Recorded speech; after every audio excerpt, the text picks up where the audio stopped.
I wish more and more people would start their businesses without looking at the age, right? At all. It's never too early, never too late.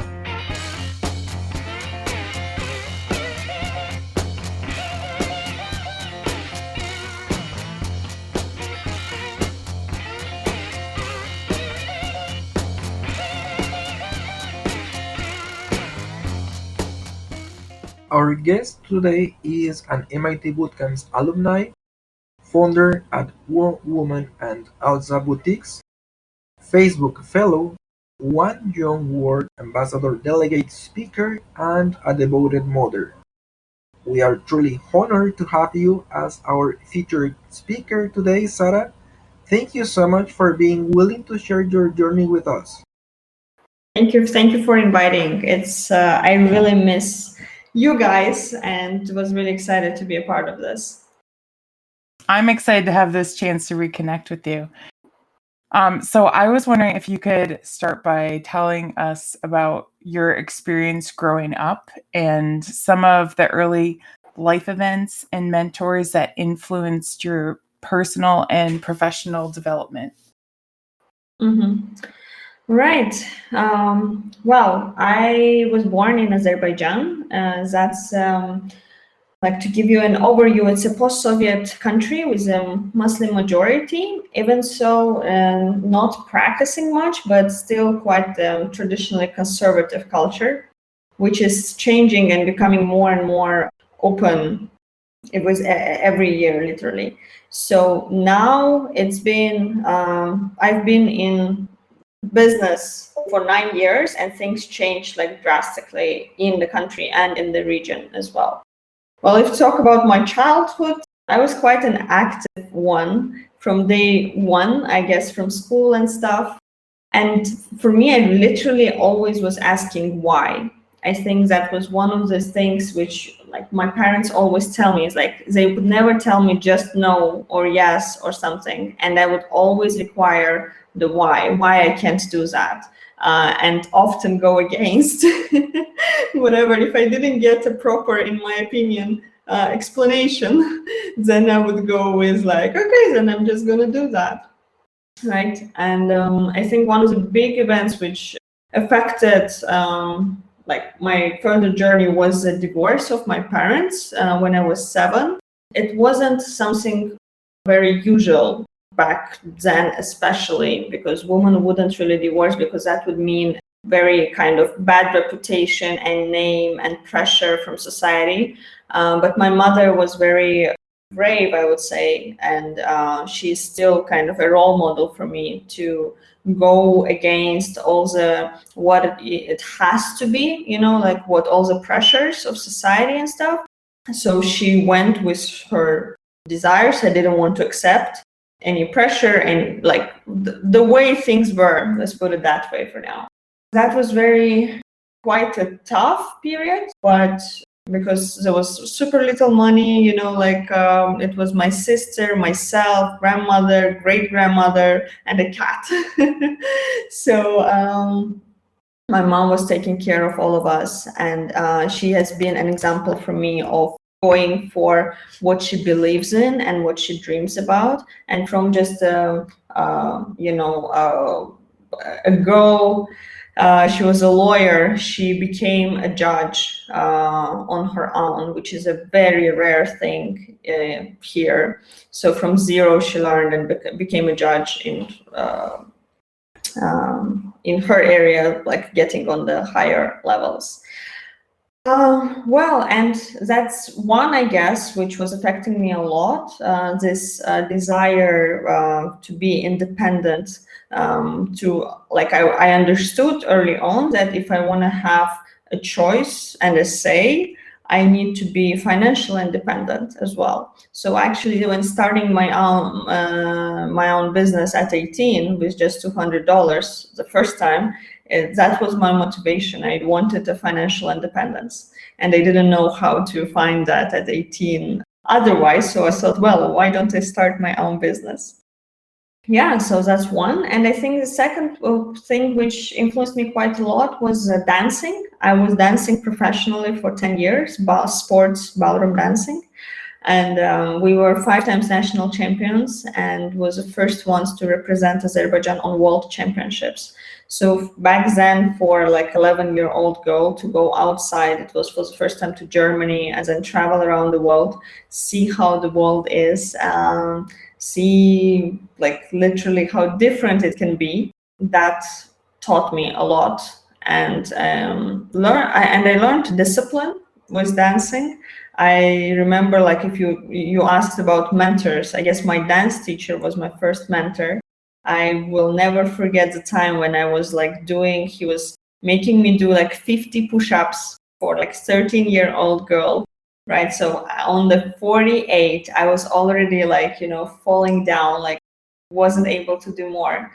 And then he looked at me, like I was all in already, like the sweat and all of that. And then he looked at me and said, again, because I didn't get to the 50, So that was a very rough school, which taught me a lot, helped me a lot in the early stages of business.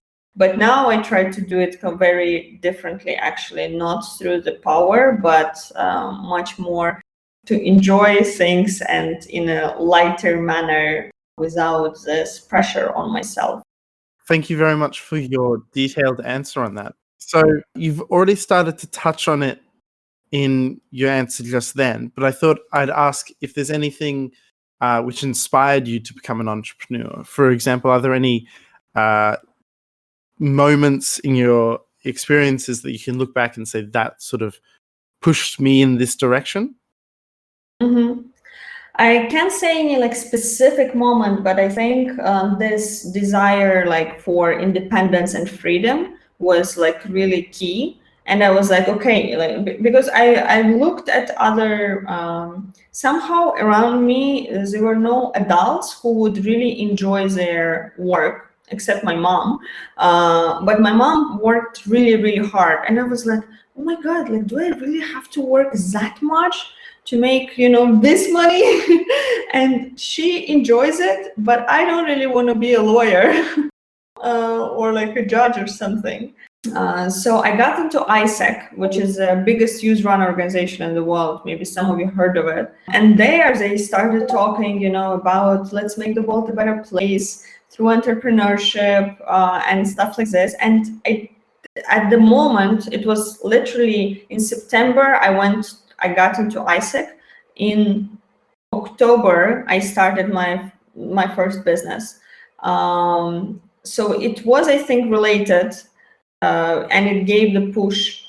But honestly, I didn't really know the word entrepreneurship, because if you think about it, like just when I was born, the doing business was still illegal, right? Back in USSR, it was a criminal case if you do business. You couldn't. It wasn't this mindset in my community, in my family, and for myself, it was just something super new, and it was more of like a let's just do things. Let's do things which seem interesting and see what happens out of it. So I started like just a Facebook page, and started buying dresses online from eBay and like AliExpress and all these websites, and bringing them here. And it was literally just a super simple online store in the beginning, like not even an online store, literally a Facebook page, which then transformed. Now it's a chain of boutiques of evening and wedding dresses. ISEC was a trigger, I would say, but in general, this a desire for independence and freedom.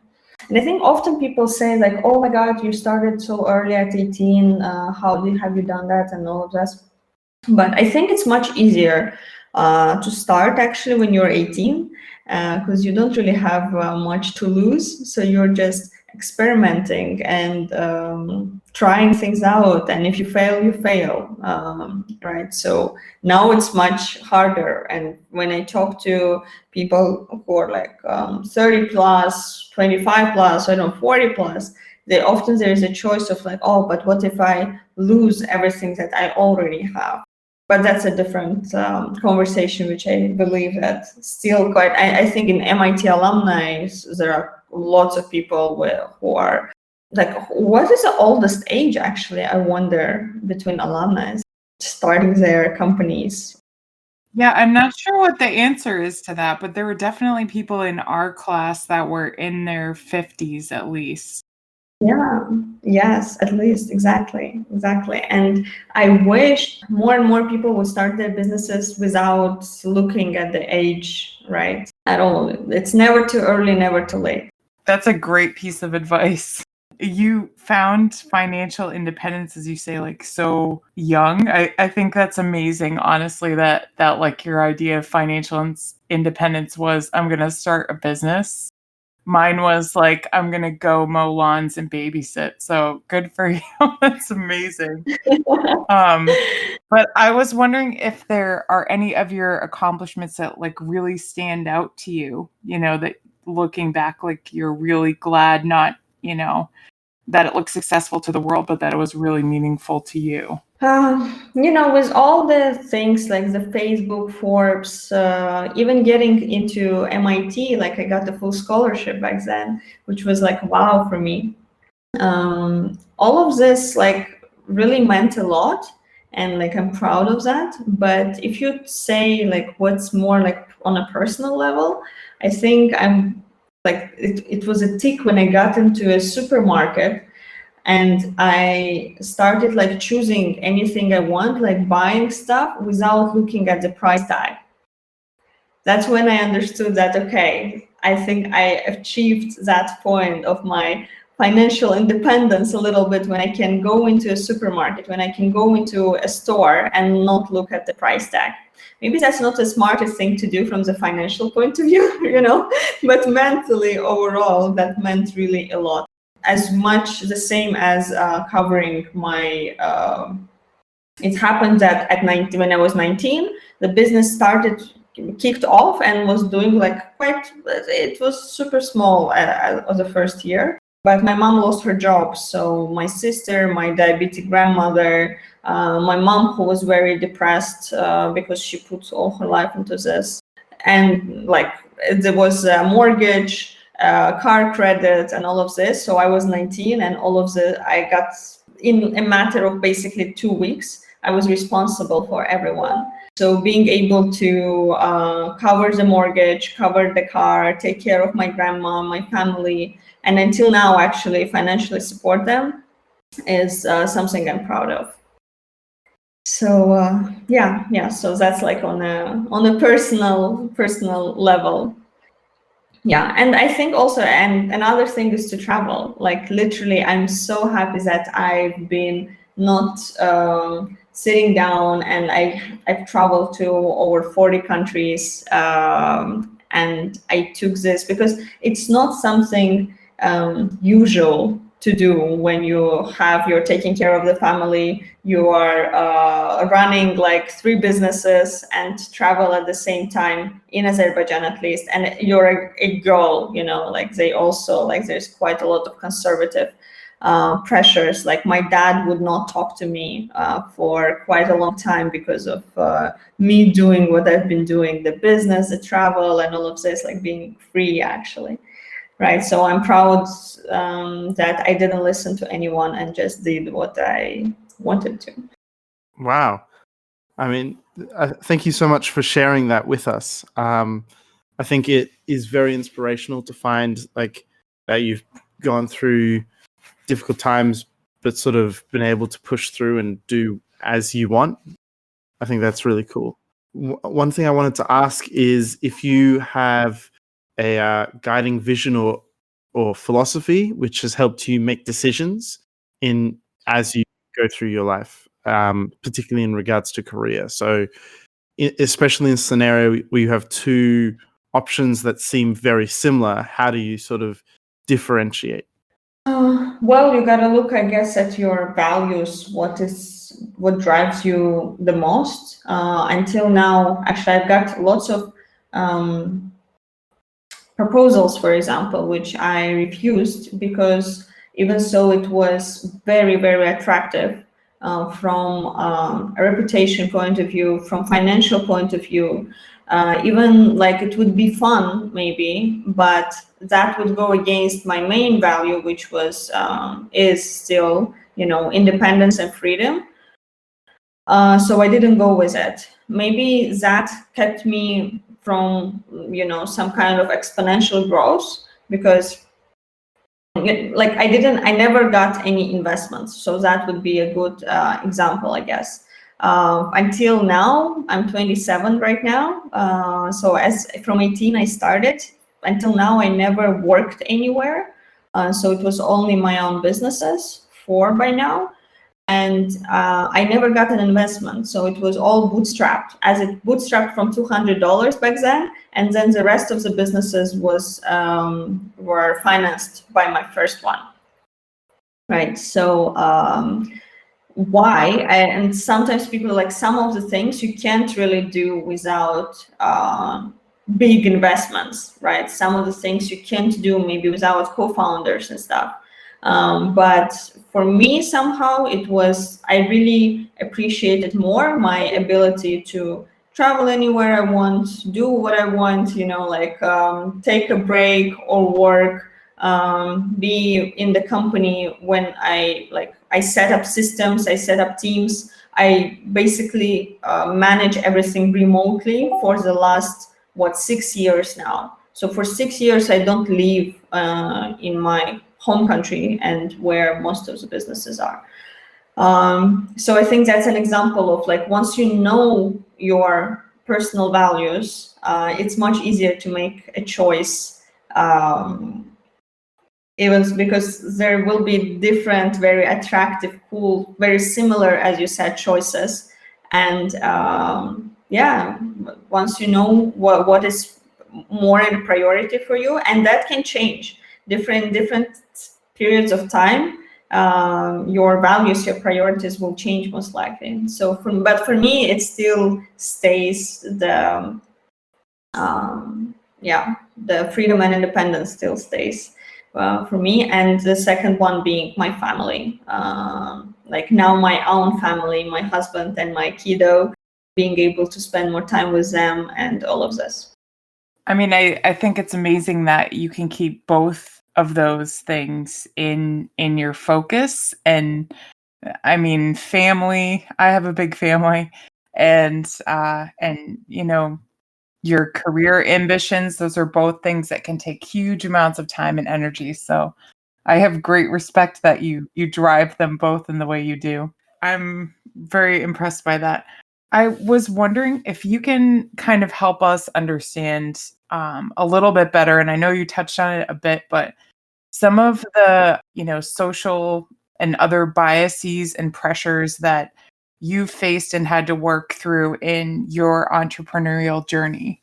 Generally, there's things like that you can't do business in Azerbaijan because, again, as I mentioned before, it was a criminal. Then there was this 90s. Only they were saying that only people in power up there could start their businesses. There was lots of monopoly, corruption, and the pressure of being a woman, and then being a young woman. For example, when in my store, the police would come, you know, the tax collectors would come to the store and say like, hey, call for director. And I would come out in my jeans, sneakers, you know, like 45 kilos, 18-year-old girl. I would come out and they wouldn't really want to talk to me. They were like, no, call the real director. Because often there was that, you know, the big man would start their companies, but just write it officially on their daughter names or something like this, their wives and stuff. And they literally didn't want to believe that it was me who started this and was like in charge. I literally once had to call my dad, like give the phone to them. And my dad told them like, guys, I have no idea what she's doing there. I have nothing to do with this. You really got to talk to her. And only after that, they were like, okay, let's talk to her. And and back then, like when you were like 20 or so, and big guys come on you and like push and ask for money, say that you cannot do this or that because it is monopolized by someone else. It's scary. It's like now I'm literally not sure how exactly I done this, but I think this fake it until you make it worked. I was like scared as hell and like worried and stuff, but I pretended to be very confident, to go into this, talk to them, fight with them, literally like go and say like, I don't care that wedding dresses are monopolized by only this one guy, like, I fought till the end. So this is something, I guess, extra, that to go through being there. But now things have changed a lot, literally. The government is supporting small businesses. They are trying to create the opportunities more and more. They understood that oil will not last forever, and we need to diversify economy and, all of this stuff. Slowly but surely things are changing, and I hope it will continue in this good direction. And I'm glad that there is this kind of, I can be kind of a role model for quite a lot of young women in Azerbaijan to show that things are possible. Thank you very much. It's awesome to hear that things are moving in a good direction. It's obviously unfortunate that they weren't there before, but it is awesome to see the change over time. I was hoping to get your perspective on what you think makes a good leader. Can you share any specific examples that helped you personally evolve as a leader? This is always a hard question for me, because I think quite a lot of things were just happening naturally for me, but I literally just by practice. I didn't even read much. Like there wasn't much theory in there. It was just by practice, just doing things and seeing like, okay, this worked out well. This didn't really work out that good. Maybe next time I can change and talk to my team like this, But I think empathy has been one of the key things in my leadership journey. That I really always try to be empathic and understand people, and no matter how many people I had in the team, literally be there for them as much as I can, both personally and like not only as a business owner or a founder or CEO or something, but literally personally as well. And I think what makes a good leader is ability to hear people that he or she are trying to lead, to not really like to really listen, to really hear what they're saying, maybe even when what they're not saying. I guess this is what empathy is, right? Like to go to see in advance when someone, like sometimes I know the feelings and like what my team member will do even before he does that. That helps a lot in the team dynamics. And taking into consideration that I've done most of it digitally, so you can say like it's possible even in the current circumstances when everything is online. And to know why you started, like why you do what you do, because quite often things get really hard, and sometimes you have these feelings like, oh my God, why did I even start this? It's so hard, and you're thinking of giving up or something like this. This didn't really happen to me in the past few years, but in the beginning, because it's more stable now. But in the beginning, it was very challenging. And the question which would help me to keep going, to keep leading everyone was why? Why did I start this whole thing in the beginning, right? So I think asking your whys as like showing the empathy and feeling your team members, like being in connection with them, especially with the key ones, and like kind of setting up this culture helped me a lot. Like I don't want to go into the classical, it's like what the good leader should do. I'm sure like people here have heard and read about all of this like a zillion times. So I tried to point out the little things which worked for me the most. Honestly, I think the empathy factor that you touched on is completely underrated, but I 100% love that you brought that up. And just coming back to that purpose, and helping other people understand that. That's really amazing. So it makes sense to me why you've been so successful as a leader. What obstacles would you say you've faced that you might want to caution other people about? I would say like this whole thing with try fast, fail fast, I really support it. The thing is that we read so much, we hear so much, we talk to people, we go to the boot camps and all of that. And we kind of know all of it, but once we are in it, like on the spot, somehow things quite like you forget everything you learned in theory quite often, right? So I want to emphasize this super banal and classical try fast, fail fast actually works.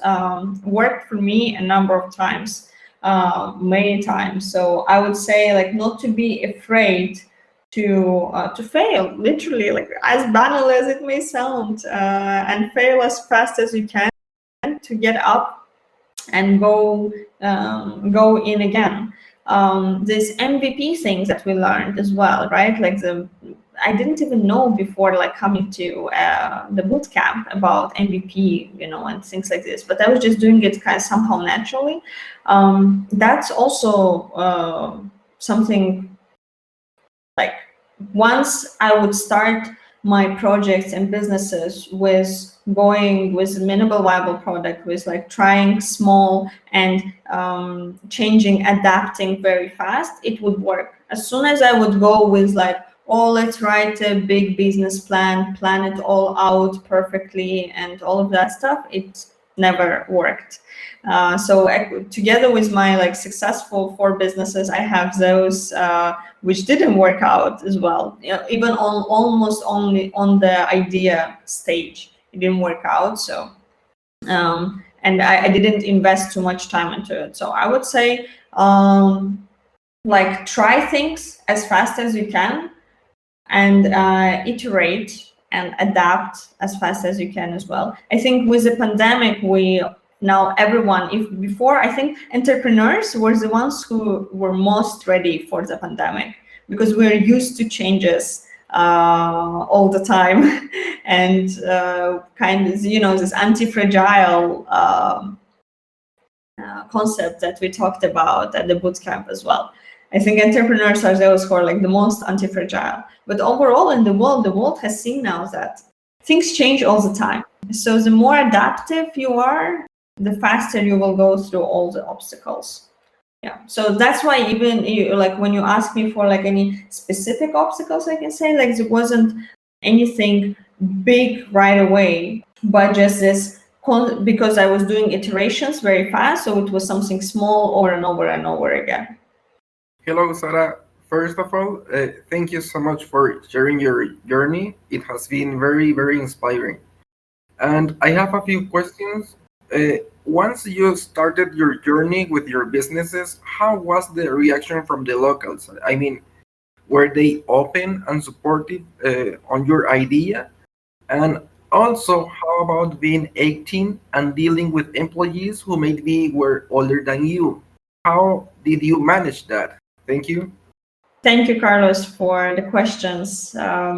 So the locals, it's your circle of influence, right? Like my family, for example, initially they were like, oh, okay, let just her have fun. She's still young, and like they didn't believe that anything serious can come out of this. And things changed a lot a year later when I was 19, and like had to take care of the whole family. So I think one of the key things which my surrounding, my family supported me with, that they didn't do anything. They didn't stop me, which is a rare thing, because lots of family members always say, oh, this will not work out, don't do that, or like, why are you wasting your time, or something like this. So in my case, they didn't support me actively, but they also didn't do all of this stopping. They didn't stop me, right? So that's one. If we talk about community in general, initially it was like this belief that something serious can come out of this, but later on, now I'm kind of local star, a role model for many, for doing things like, going on TV, interviews, radio, all of that, because that's something not usual back home. But when we talk about someone older, like literally almost everyone was older than me, my employees as well, like tailors, for example, they were like 50-year-old ones and stuff. I think me being really transparent, being often vulnerable, being honest 100%, and being human. I don't know how to like say it in a different way, but literally just looking at every person, not as like how old he is, what's his experience and all of that, but connecting on a human level, that would get me some kind of respect, I would say, from those older. And also, I was lucky that people around started like when they were meeting me the first time, they were like, oh, like who is this? But 5 minutes later, once I would be, faking the confidence, or like literally trying to be open and honest, why I'm here, what I want from them, and like stuff like this, I would get, I think, double kind of respect and admiration for being young. So it was actually a plus for me, because they would be like, oh wow, okay, she's so young, but she looks like she knows some stuff. So it would be fun to work with her. But it hasn't been always so, pinky and nice and beautiful. So there were like tough challenges. I had experience with employees like much older than myself, going like, oh, why do you tell me what to do? Something like this. But that was like maybe once or twice overall. I don't even remember when it happened, because as I mentioned, it was always more of human connection, and I tried not to look at the age, but go with respect. And as they say with the kids right now, like my baby is like 8 weeks old, and I try to look at him as as separate. He has an identity. He's a separate human being, and I need to respect his desires, thoughts, opinions, and all of that, even if he is still now 8 weeks old. So yeah, that was my approach with age difference. Thank you so much for sharing your experience. Hello, yeah, thank you so much. I'm also amazed, and the story is really inspiring. So my name is Jack, and my question is, how are you able to make the business profitable?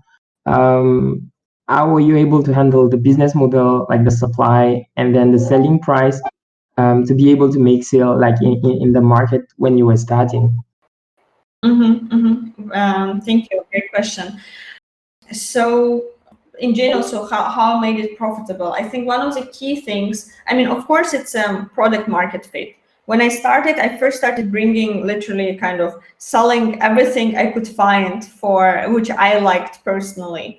But then I saw that specifically evening and wedding dresses had bigger margins, and were more like there was more demand for it. So I cut out everything else and started focusing on one thing. So I think focus on a specific product is quite important for the first time entrepreneurs are often go for like, I will do everything for everyone, right? So choosing your target audience, the classics, choosing and testing the product market fit, does work. So I was testing with a number of products, I found the match, I went with it further. That's one. Another thing, that because it was all bootstrapped and I didn't have investments from outside, I was very careful with every single dollar that I spent. So lots of stuff I was getting for free. I was doing collaborations. You know, when you don't have money, you get creative. I think once you have, maybe, I don't know, like you raised $1 million, and well, it's very different. So bootstrapping is very different from the classical venture investments, I think, and especially when you're 18, right? So I was very careful with everything I spent. I was using lots of free stuff. I was doing lots of collaborations. Like my margins were very good. So when selling, so at some point in the beginning, when, like, of course the revenues were not so big, but still I had 50% profit, right? So it's like a revenue and a 50% profit. That allowed me to reinvest quite a bit. And of course the margins became smaller later on when I started hiring more team members, not doing everything on my own and stuff. Actually, I had a team from day one. I recruited young girls just as myself. It was a very serious recruitment process, with all the interviews, the application forms, group interviews, testing period, and they were coming to work for free, for experience and for percentage sales. So, they needed experience, I needed workforce. Everyone was happy, and they started, like, because we were doing this together. There was this mission. I think it also what worked for us. We were not only doing business, but we were proving others wrong. So often negative motivation is quite strong, and even stronger than positive. So no one because people didn't believe that a bunch of young girls can do like real business. It was so motivational for us to show that we can. That they were working really hard for very little pay. But later on, like just literally a year later, all were doing very good, and still I have some team members working with me who joined me like 9 years ago, and doing very well. So I think taking care of the budgets, like literally even when we started, and as soon as we started having very good revenues, profits, and all of this, and had money to invest, there was this I think half a year when I was like, oh my God, we have all this money, we need to do like how it's the things properly, like, oh, let's invest into a better furniture, let's invest into a better marketing, let's do this and that. And then I realized that, I invested all of this money, but the return wasn't that good. So I adapted. I went back to my former bootstrapping mindset, being like, okay, let's actually not just throw money around, but think through. And that's, I think, how we kept the profits high until now. But again, this is different from venture investing. I think when you have a very different. But I think it helps to look at things from this point of view, and maybe it will help when you have big investments as well, to try to stay neat with the money. It's like, on the system point of view, it might be different, like with venture investment, but when it comes like to the actual practice of entrepreneurship, I think it's always the same. Like, having the approach of like how you handle budget, how you choose like the right target and everything. it's still relevant? Thank you very much. Thank you for the questions.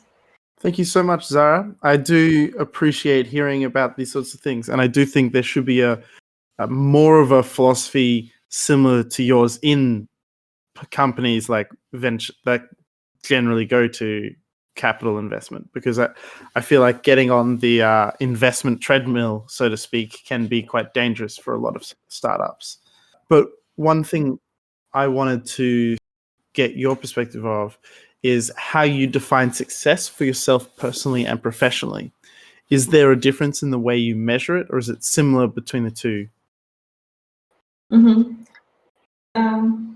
Well, I think before it was like I needed all of this classical, what is considered to be a success, get on a Forbes list, make $1 million, all of this stuff.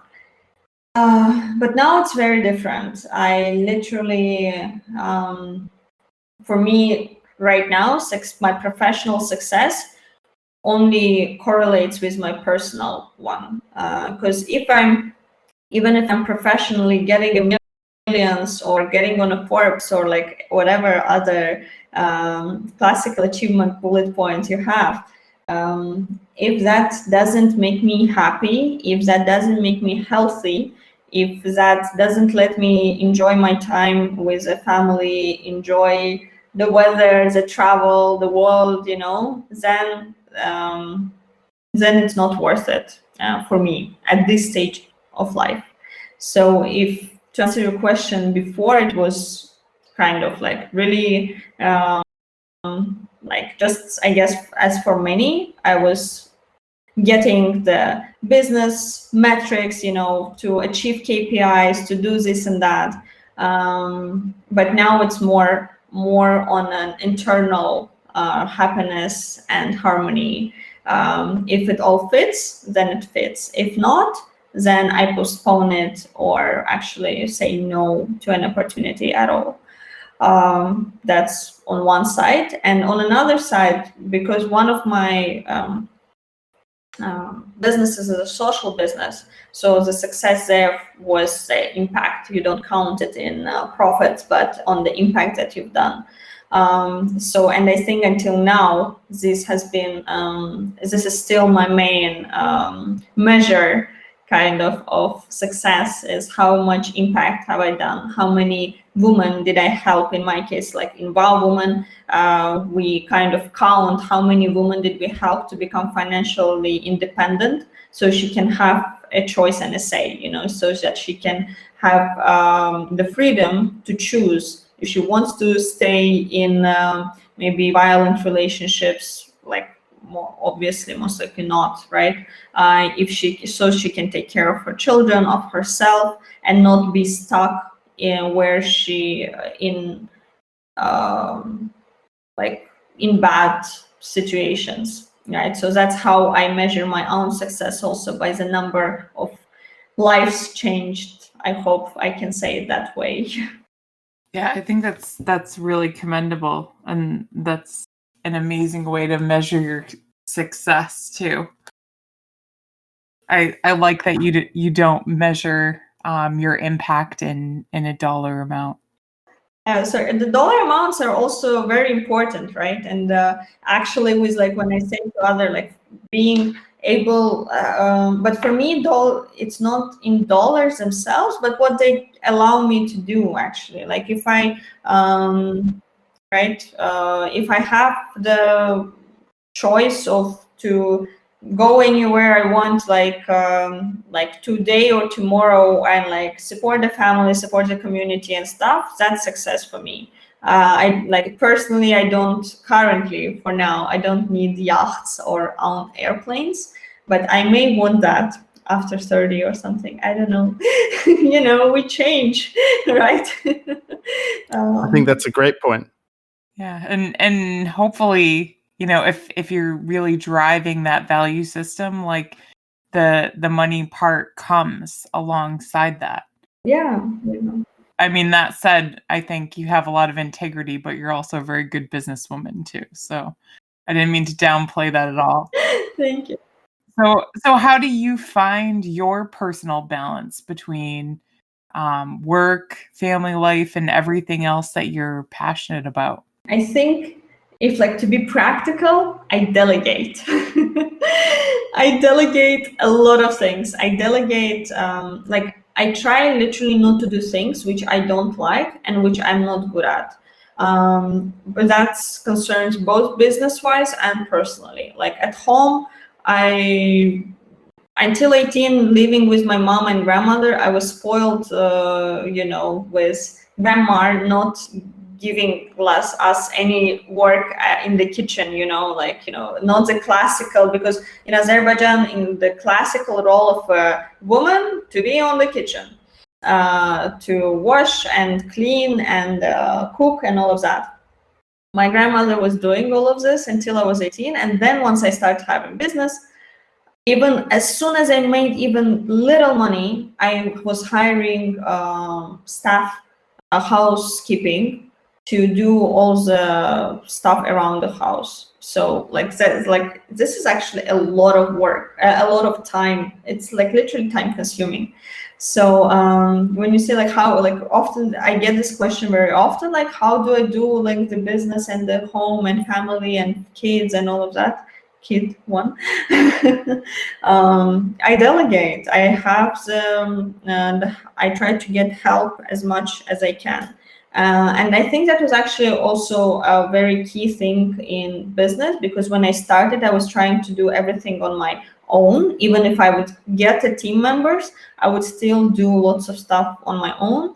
And at one point, I think I realized that I am breaking down, burning out, and I realized that I need help. And once I started asking for help, I realized like people like yes, you get lots of no's, but you also get lots of yes. You get lots of support, and it's okay to ask for help. It's great to ask for help. So I try now, like whenever I need help in no matter business or personal life, I ask for it, and I even organize it for myself. Right. So, for example, with a kiddo, with a baby, I can spend quality time with him, like be there for him and not worry about I don't know, cooking. And the same in business. Like I try to get to take care of my team. So now currently, like I'm not CEO in my companies anymore. I have CEO in each of the businesses. And I see my main role as being more of like a kind of like a almost like a coach to them, like a supporter and mentor to the management team in each of the companies, but they do the work. Of course, it hasn't been this always. It's only maybe last 2 or 3 years. Initially, I worked quite a lot, but and there was no balance. It was just work 24/7, but I enjoyed it a lot. And I don't know how I didn't sleep for maybe like I could sleep for 3-4 hours a day, and I was okay going and doing things and like working. I enjoyed it so much, though it was hard, but I was all in.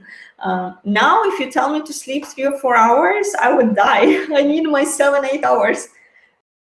I was saying this up until 8 weeks ago. Now I'm back to 3-4 hours quite often with a baby. But I guess there is a different hormonal level playing, which is helping me to survive right now. Yeah. Absolutely. I think babies are one of the things that in our lives that we don't really get to choose about how much sleep we get anymore. Exactly.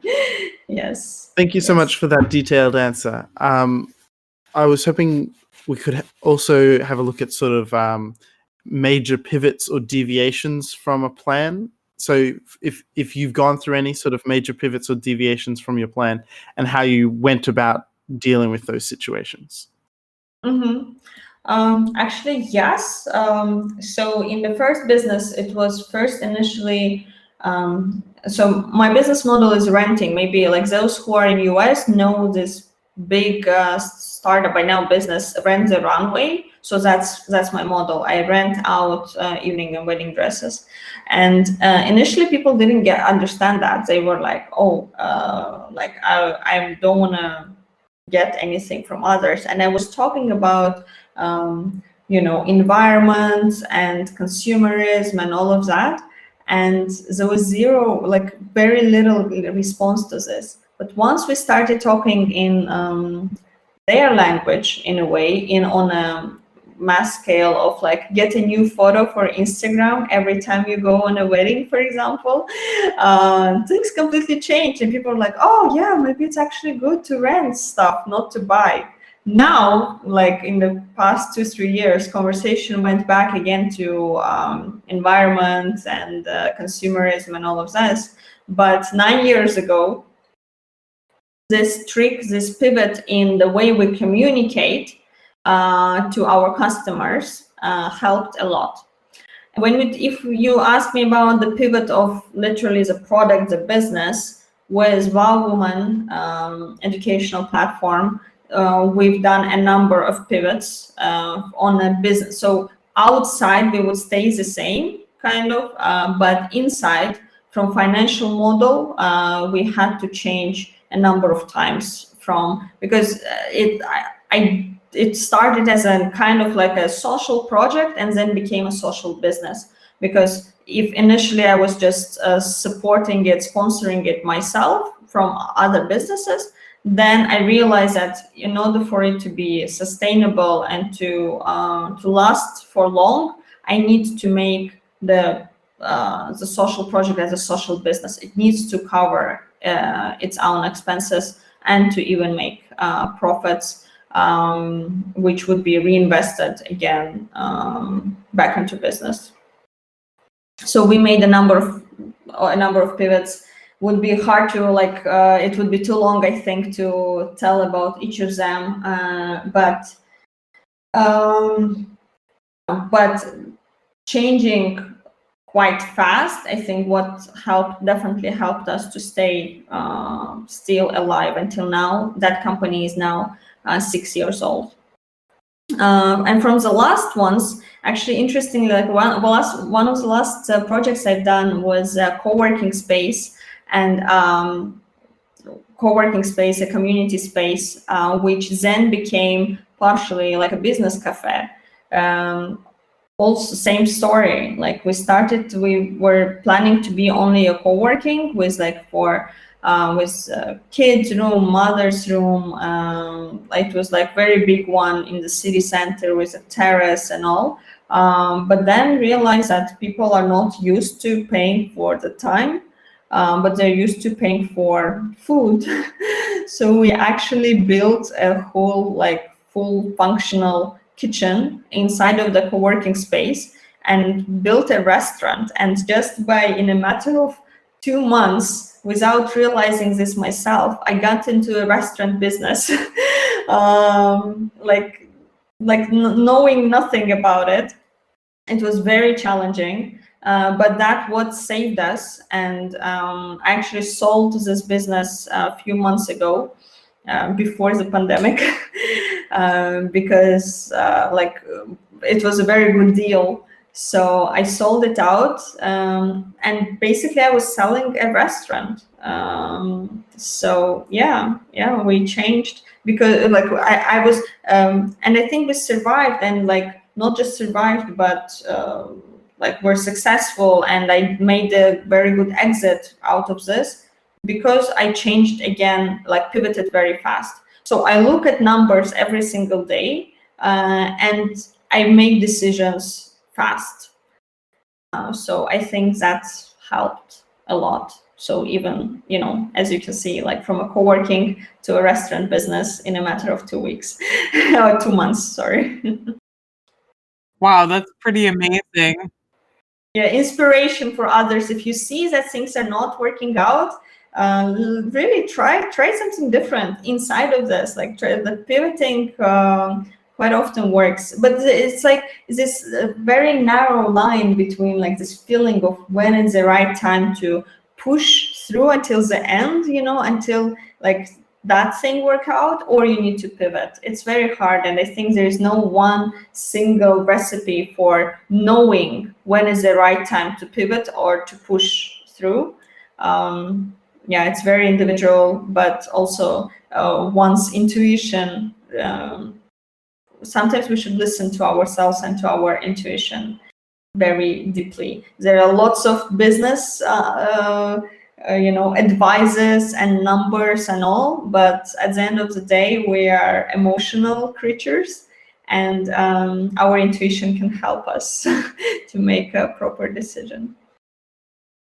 Yeah. Do you think that's something you've cultivated over time, or I mean, do you think it's something that you've always had, that ability to trust your intuition and be decisive and stick to your decision?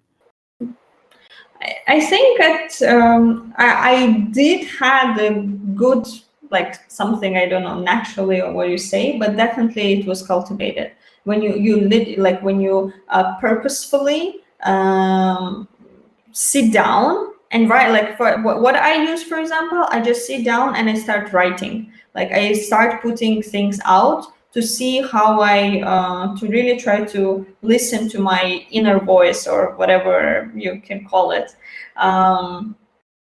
Right. And once you do this over and over and over again, you start hearing it much better, much faster. It's not always right, of course, but it definitely helped me a lot to listen to my intuition and inner voice. Yeah.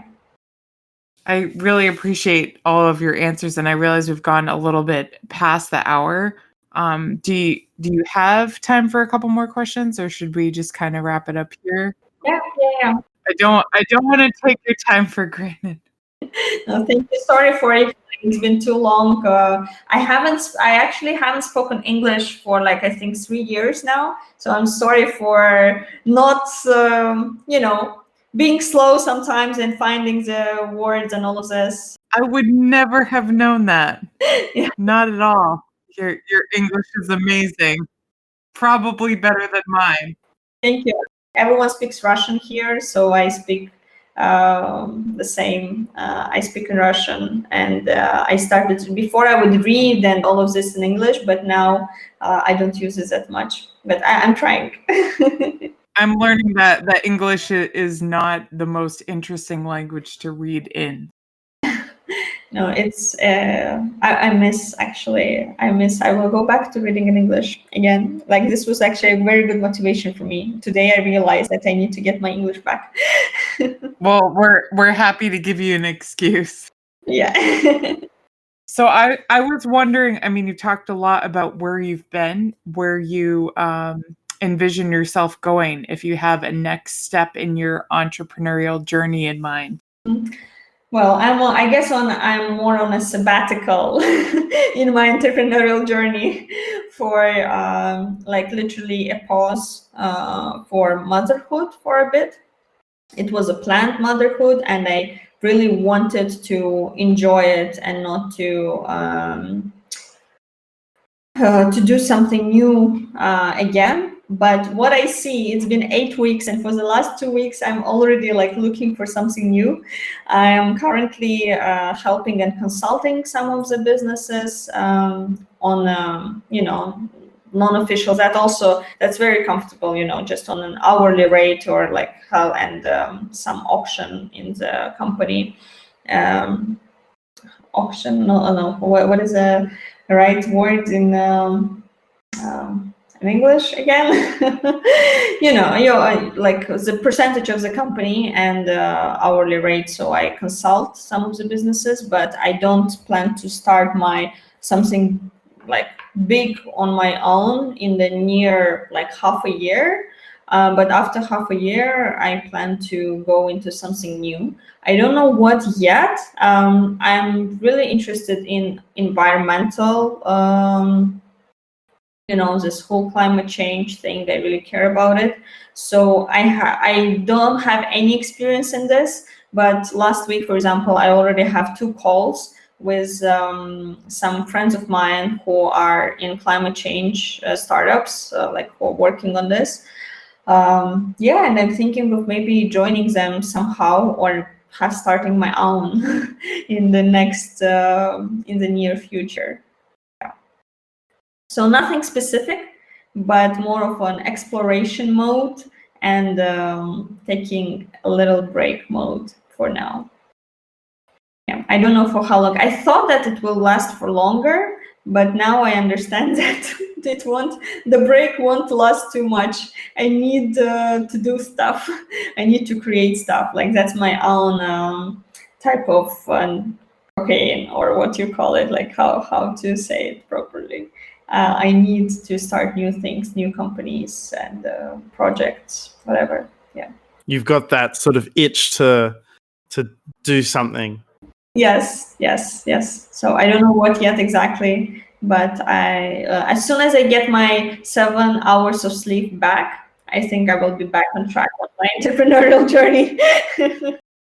Optimistic view, but I think good luck.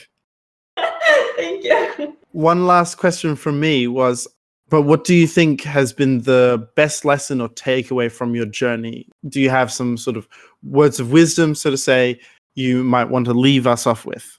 Well, I will go with putting the mask on yourself, first, as in the airplane. Put the mask on yourself first and only then on your child. For entrepreneurs, I think often our businesses are almost like our child for us, right? We nourish it and we go all in. And I see people burning out much more, not from the jobs that they don't like, but actually from what they love.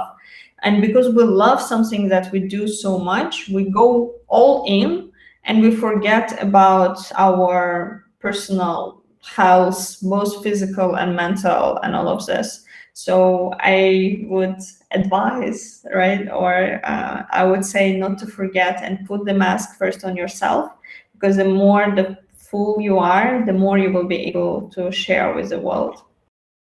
Yeah, so taking care means a lot. And the second thing one last thing I would say is to also super banal, but to remind to enjoy the journey itself. Because if we are only waiting for the result, to raise a round of investments, to get to this KPI or to do this or that, it's this result moment is actually super short, and we get this dopamine injection in a way, but it lasts for like a day or two, maybe a week, and that's it. But life actually consists of everything what we do every single day. So I would say choose what you're working on, or really try to enjoy the process itself without waiting for the results to come. Enjoying the process. Those are wise words indeed. That can mean a lot of different things, right? Yeah, thank you so much. We really appreciate your time, and it's a pleasure. And I did manage, I thought I knew a lot about you, but I did manage to actually learn quite a bit about you as well. Thank you. Thank you so much for having me. Thank you for being here. I hope I tried to go a little more personal, not what is publicly available, everywhere. And thank you for having me. It was really an honor in general to be a part of this community and to come back for a little bit again today. Thank you so much, Zara, and we really do appreciate it. All right, then have a great day, everyone. Yes, have a great day and a great evening, depending on what hour it is for you. Yeah. Thank you. Have a great day.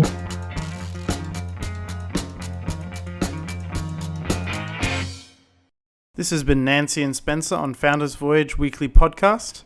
Our speaker each week can be reached through our Discord server. Our intro and outro music is from the song Something for Nothing by Reverend Peyton's Big Damn Band.